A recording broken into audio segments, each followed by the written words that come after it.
अस्पतालों में बेड नहीं है, बाजार में दवाएं नहीं है, ऑक्सीजन की कमी है और ऑक्सीजन की कमी से लोग तड़प तड़प के मर रहे हैं। अगर कोई किसी की मदद भी करना चाह रहा है तो भी मदद नहीं कर पा रहा है। और हमारे राजनेता हैं जो राजनीति करने से बाज नहीं आ रहे हैं। कोई ऑक्सीजन के नाम पे राजनीति कर रहा है तो कोई किसी और चीज के नाम पे राजनीति कर रहा है। और इस पूरे मामले में अब पहली बार ऐसा लग रहा है कि अदालतों ने कुछ निर्णायक भूमिका अदा करनी शुरू कर दी। सुप्रीम कोर्ट के साथ साथ देश के 7 बड़े हाई कोर्ट्स ने सरकारों की जिम्मेदारी या जवाबदेही तय करनी शुरू कर दी। मद्रास हाई कोर्ट ने एक बहुत जबरदस्त एक तरीके से ऑब्जर्वेशन दिया। उन्होंने इलेक्शन कमीशन को जिम्मेदार ठहराया और यह कहा कि जिस तरीके से कोरोना फैला है, क्यों ना इलेक्शन कमीशन के अधिकारियों के खिलाफ हत्या का मुकदमा दर्ज करना चाहिए। सुप्रीम कोर्ट में मामला की सुनवाई हुई और सुप्रीम कोर्ट ने केंद्र सरकार से जवाब मांगा है ऑक्सीजन को लेकर, जवाब मांगा है वैक्सीन को लेकर, वैक्सीन के प्राइसेस को लेकर, और जो अस्पताल है उनमें बेड्स को लेकर, और पूरे देश के राज्यों में जो मेडिकल सुविधाएं हैं उनको लेकर। अब इसका कितना असर पड़ता है देखने वाली बात होगी, लेकिन ऐसा लगता है जैसे सरकारें सोई हुई हैं। केंद्र सरकार को कुछ दिनों पहले दिल्ली हाई कोर्ट ने जम के फटकार लगाई थी और कहा था बेग बोरोवर स्टील, यानी भीख मांगो, उधार लो या चोरी करो, लेकिन लोगों को ऑक्सीजन। आज दिल्ली की सरकार को जबरदस्त फटकार लगाई है दिल्ली हाई कोर्ट ने और कहा है कि अगर आपके बस का नहीं है तो आप बता दीजिए, हम केंद्र सरकार के अधिकारियों को लगाने की बात करें। लेकिन क्या राज्य सरकारों को, केंद्र सरकारों को और खासतौर मोदी सरकार को इस बात का अंदाजा है, इस बात का एहसास है कि उनकी अपनी लापरवाही की वजह से या समय पर काम न उठाने की वजह से कितने लोगों की जानें जा रही हैं? और इस पर जब मीडिया कुछ कहता है और खासतौर अंतर्राष्ट्रीय मीडिया जब कुछ कहता है तो मिर्ची लग जाती है। ताजा उदाहरण जो है वो द ऑस्ट्रेलियन नाम का अखबार है। द ऑस्ट्रेलियन नाम के इस अखबार ने अपने कॉलम में लिखा, और जो लिखा वो बहुत महत्वपूर्ण है। अहंकार, अतिराष्ट्रवाद और अफसरशाही की अक्षमता की वजह से भारत में इतना विकराल संकट खड़ा हुआ है।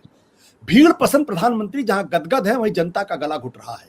यह कहानी है भयानक कोहराम मचने की। और जब द ऑस्ट्रेलियन ने यह बात लिखी तो उसके बाद ऑस्ट्रेलिया में भारत के हाई कमिश्नर ने वहां के संपादक को चिट्ठी लिखकर कहा कि जो बातें आप कह रहे हैं ये दरअसल बेबुनियाद बातें हैं, सही बातें नहीं, तथ्यों पर आधारित नहीं है। लेकिन जो बातें यहां लिखी गई हैं उनमें कितनी सच्चाई है मैं आज अपने तमाम जो मेहमान हैं उनसे पूछूंगा। लेकिन इसी के साथ साथ सिर्फ द ऑस्ट्रेलियन अखबार ने नहीं लिखा है, बल्कि इस वक्त अंतर्राष्ट्रीय स्तर पर अंतर्राष्ट्रीय अखबार में, अंतर्राष्ट्रीय मीडिया में भारत के बारे में और भारत की सरकार के बारे में जो कुछ लिखा जा रहा है वो निहायत अशोभनीय है। लंदन का एक अखबार है द गार्डियन। गार्डियन ने लिखा है भारत सरकार ने अपने नागरिकों को महामारी की दूसरी लहर को झेलने के लिए अनाथ छोड़ दिया है। ये 23 अप्रैल का अखबार है। एक दूसरा अखबार है फाइनेंशियल टाइम, जो बहुत ही सोबर, बहुत ही गंभीर माना जाता है। उसने लिखा है महामारी ने अहंकार को सजा दी है।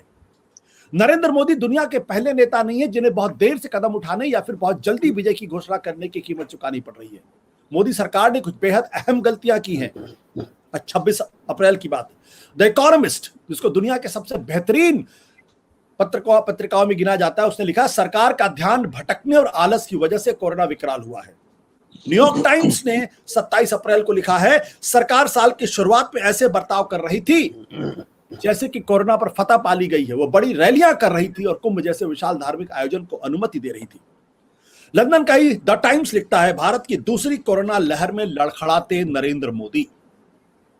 और अंत में गार्जियन एक बार फिर लिखता है सिस्टम धराशाही हो गया और भारत कोविड के नरक में गिर गया। यह अंतर्राष्ट्रीय स्तर पर टिप्पणियां जो भारत के बारे में, भारत की सरकार के बारे में, नरेंद्र मोदी के बारे में की जा रही है।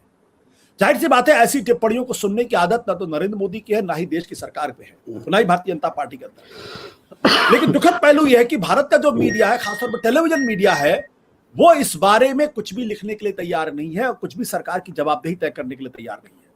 उसने एक नया शब्द निकाल लिया जिसका मतलब है सिस्टम। यानी दिक्कत प्रधानमंत्री की तरफ से नहीं, दिक्कत सरकार की तरफ से नहीं, दिक्कत एक सिस्टम की तरफ से। और कहने का मतलब यह सिस्टम पिछले 70 सालों से काम कर रहा था। महत्वपूर्ण सवाल यह कि आज जो भारत का मीडिया है क्या वो गुलामी के दौर से गुजर रहा है? सत्य हिंदी का ऐप डाउनलोड करें गूगल प्ले स्टोर पर।